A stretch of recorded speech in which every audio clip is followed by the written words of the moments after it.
Hey guys, welcome back to the channel. Still your boy reacting to Chelsea news and update as they drop. So Chelsea are set to welcome Aston Villa for the English Premier League clash tomorrow Sunday 2 p.m. at the Bridge, which is a good news because when you play at home you kind of have an advantage.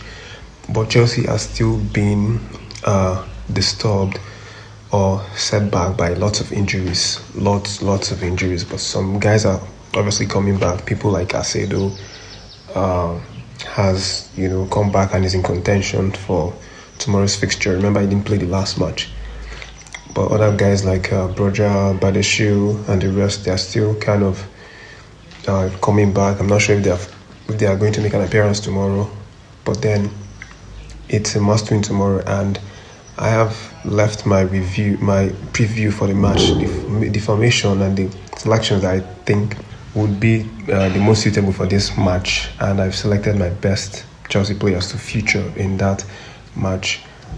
It's not going to be an easy match because Aston Villa is surely a very strong side, even stronger than Bournemouth that we played last week.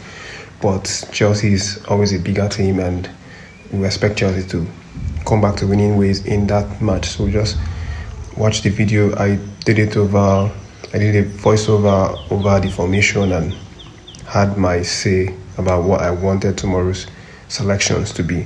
So watch it, and then also in the comments leave your own best formation if you feel like there's some players that need to be added, some that need to stay in the bench, some that need to be introduced later in the match. That's what this video is all about. Thank you for watching. So this is my predicted lineup for Chelsea versus Aston Villa this Sunday 2 p.m. So in the goal post, I would like to see Sanchez, who obviously impressed me in the last match. He was one of the good takeaways from our last match against Bournemouth. He had a couple of saves that he did that were very good and kept us in the game, and also helped us get clean sheet. Although in my last prediction for that Bournemouth game, my preview for the match, I wanted Petrovic to start, but Sanchez has really impressed, so he gets back into the team here. I'd like to see him in between the sticks. Then on my back four, Cowell really impressed in the last match that he played in that 3 row. Then Gusto obviously still keeps his place because no competition. Reece James is not available at the moment, and Gusto is also is playing well. Then I'd like to see Desasi and Silva pairing up nicely. Even though last match was disappointing because Chelsea couldn't get the win, all-important win, it was still a positive thing for the defense because they didn't concede any goal. They played a clean sheet. So this was that back line that played that match that kept out that clean sheet. Although there were still bits of overlaps and bits of infiltration from the opposition side, but they can only get better. And if they're able to keep clean sheet, why not? We should just stick with them and then hope it gets better from there. So in the midfield, I'd like to see Caicedo and Fernandes pair up nicely.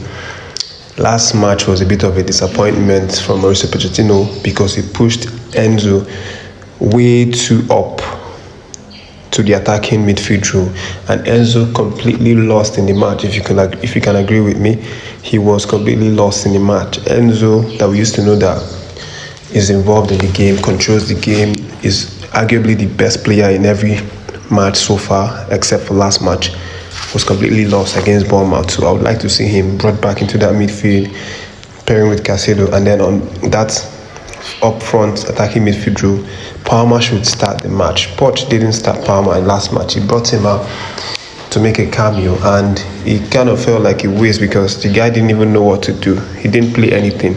Enzo, of course, I also started that. We didn't play anything. Palmer was like, he didn't have any clue. Almost like he didn't even know how to even gel with the rhythm of the game. So I'd like to see Palmer start. He's a very versatile player.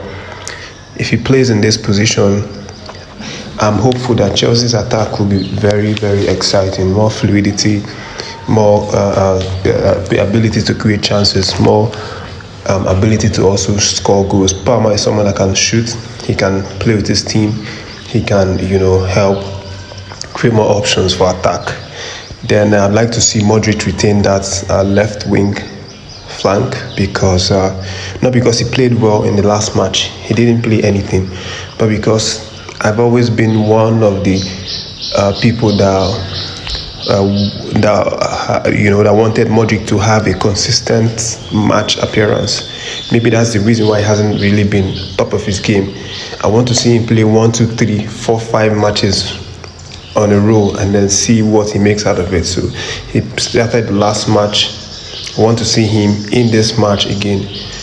Get him that match fitness. He might click today, he might not, but let him be in that field. He has all the qualities. He could click.